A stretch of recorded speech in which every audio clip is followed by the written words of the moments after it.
Students, physics की class में आपका एक बार फिर स्वागत है। आज हम लेके आए हैं अध्याय 3 सरल रेखा में गति, जो कि क्लास 11th का है। तो चलिए स्टूडेंट्स, इसके आज हम देखते हैं objective type, fill in the blank और एक वाक्य में या एक सेंटेंस में उत्तर देना। तो चलिए स्टूडेंट्स,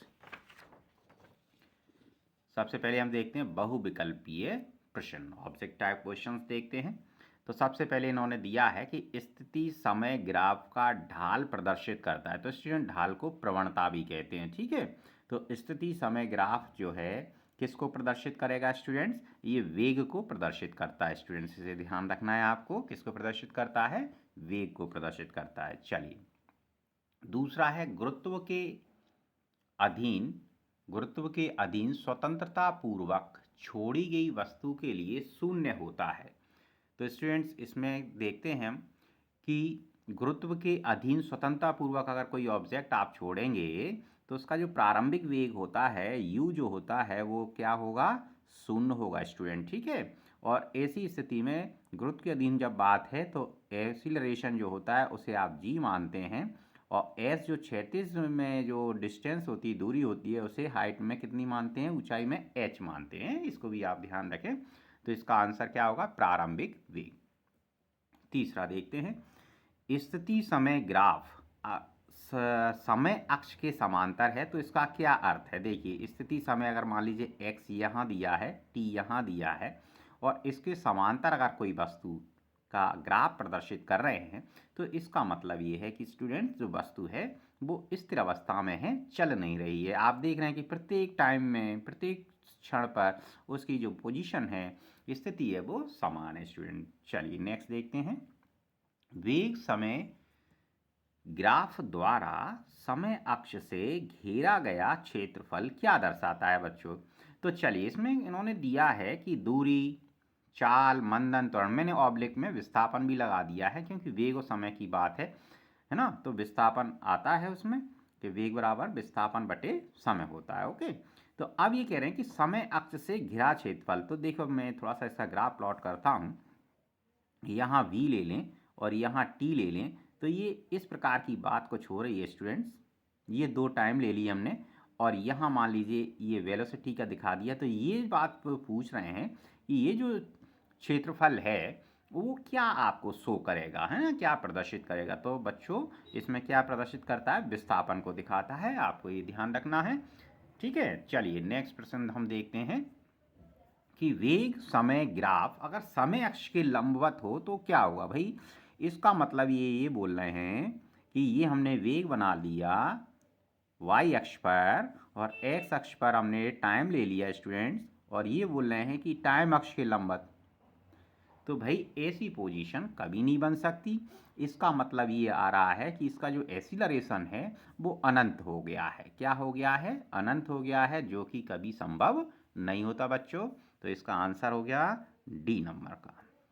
नेक्स्ट देखते हैं, किसी गतिशील पिंड के लिए शून्य हो सकता है। गतिशील पिंड के लिए स्टूडेंट सभी चीज़ें शून्य हो सकती हैं। जैसे कोई वृत्त में गति कर रहा है तो उसकी दूरी तो वो तय कर रहा है वृत्त में, लेकिन आप देख रहे हैं अगर जहाँ से वो प्रारंभ किया वहीं पे वो आ गया, एक पूर्ण चक्कर कंप्लीट कर लिया, तो उसका विस्थापन शून्य हो जाएगा। और स्टूडेंट्स, क्या होता है सरल आवर्त गति में वेग शून्य होता है तो त्वरण अधिकतम हो जाता है, त्वरण शून्य होता है तो वेग अधिकतम हो जाता है। इसका मतलब कि सभी कंडीशन में शून्य हो सकता है। तो इसका आंसर आप क्या दें? डी दें स्टूडेंट्स। चलिए नेक्स्ट देखते हैं, वेग और चाल के मात्रक हैं, बहुत ही आसान है भाई। इसमें आप लिख दें मीटर अपॉन सेकंड लिख दें। वेग प्रवणता का एसआई मात्रक क्या है? चलो स्टूडेंट, वेग प्रवणता का पहले फार्मूले पे डिस्कस हम करते हैं। वेग प्रवणता बराबर होता है delta we upon delta x, ठीक है। अब वेग का फार्मूला आपको मात्रक मालूम है, मीटर बटे सेकंड।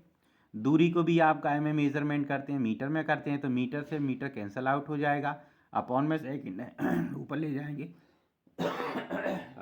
सॉरी, ऊपर ले जाएंगे इसे, तो ये कितना हो जाएगा? सेकंड इनवर्स हो जाएगा। तो स्टूडेंट्स, ये इसका मात्रक हो जाता है। ओके, चलिए नेक्स्ट देखते हैं, ऊर्ध्वाधर ऊपर की ओर फेंकी गई वस्तु द्वारा क्षैतिज में चली गई दूरी। भाई वस्तु को जब आप ऊर्ध्वाधर फेंक रहे हैं तो क्षैतिज में दूरी निश्चित रूप से क्या हो जाएगी बच्चों, शून्य हो जाएगी स्टूडेंट्स। चलिए, तात्क्षणिक चाल और तात्क्षणिक वेग का अनुपात सदैव 1 के बराबर होता है स्टूडेंट, इसे आप ध्यान रखें।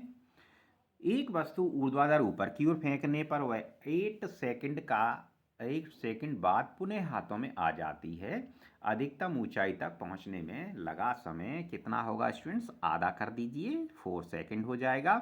देखो ध्यान रखो, जब भी कोई ऑब्जेक्ट आप मान लीजिए ऊपर जाने में जितना समय लेता है और जहाँ से आपको फेंका है वहाँ तक आने में जो समय लेता है, ये दोनों टाइम कैसे होते हैं, सेम होते हैं स्टूडेंट्स। ओके, क्षैतिज दिशा में गुरुत्वीय त्वरण का मान, वही क्षैतिज दिशा में गुरुत्वीय त्वरण मान क्या हो जाएगा भाई, शून्य हो जाएगा। ठीक है, चलिए अब हम देखते हैं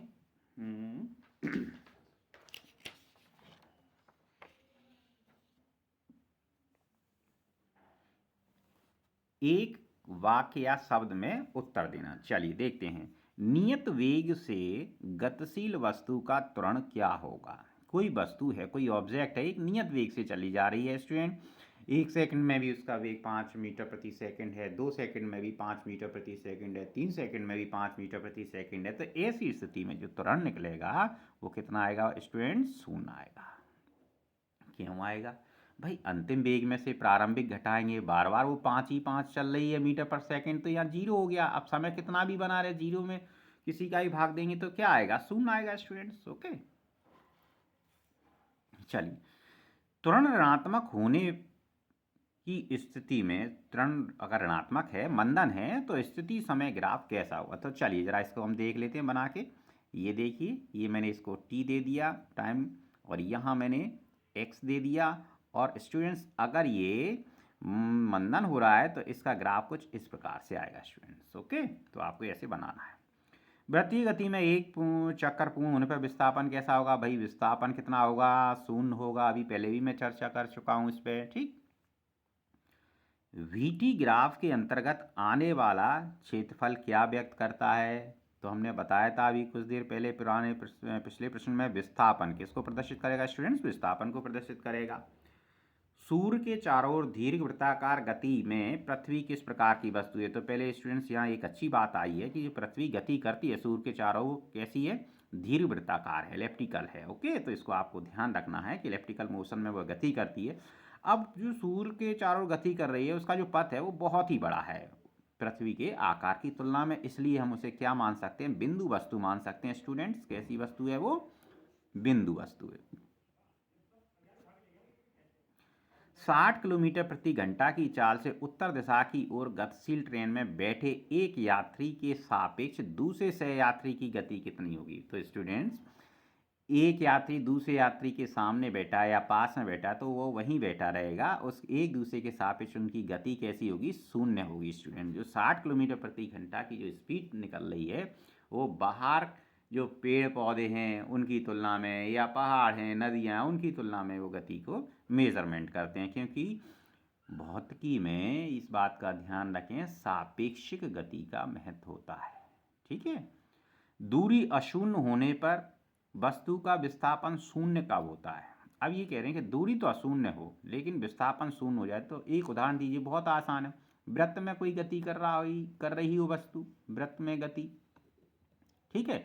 क्योंकि देखिए मान लीजिए यहाँ से कोई ऑब्जेक्ट चला और इस प्रकार से मूवमेंट करता हुआ यहीं पे आ गया, तो उसने दूरी तो तय की है लेकिन उसका विस्थापन क्या हो गया, शून्य हो गया। ठीक है, विस्थापन क्या होता है, प्रारंभिक और अंतिम स्थितियों के बीच की दूरी होती है ना, बीच की लंबाई होती है ना, तो इसको अपन क्या कह सकते हैं, शून्य कहते हैं।